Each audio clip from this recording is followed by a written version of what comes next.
سر mafias کا چام تو دیکھو نا، یہ میری بہن بیٹھی ہوئی ہے سامنے، اب وہ مجھ سے سوال کر رہی ہے کہ جی ایم او ریلیز کیوں کیا تم نے؟ میں نے نہیں کیا. نہیں ایلیگیشن نہیں لگا رہا. آئی ٹیک مائی ورڈز بیک. اگر آپ سمجھ رہی ہو، میں تو آپ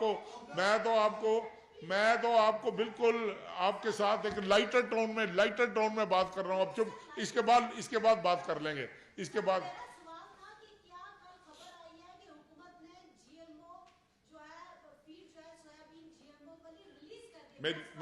میں ایک دفعہ پھر آپ کو جواب دے دیتا ہوں. 3 جہاز ہم نے پکڑے تھے. 2 جہاز جی ایم او ڈکلیئر ہو گئے تھے، وہ آج بھی پورٹ پہ پڑے ہوئے ہیں. ان کا کیبنٹ نے ڈیسائیڈ کر دیا ہے کہ وہ ری ایکسپورٹ ہوں گے.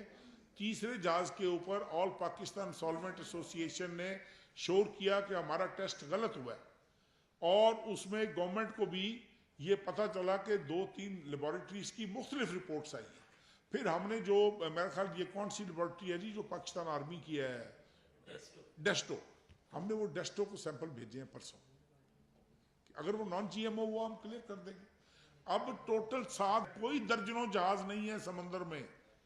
ان کو پتہ ہے اب جی ایم او کلیئر نہیں ہونا، یا تو میرا محکمہ تبدیل ہوگا تو یا جی ایم او ریلیز نہیں ہوگا. یہ تو ایک طے شدہ بات ہے. اب وہ جو ہے، جو 7 جہاز ہیں، ہم یہ نہیں چاہتے کہ چونکہ ایک سازش ہو رہی ہے نا، ایک مافیا ہے.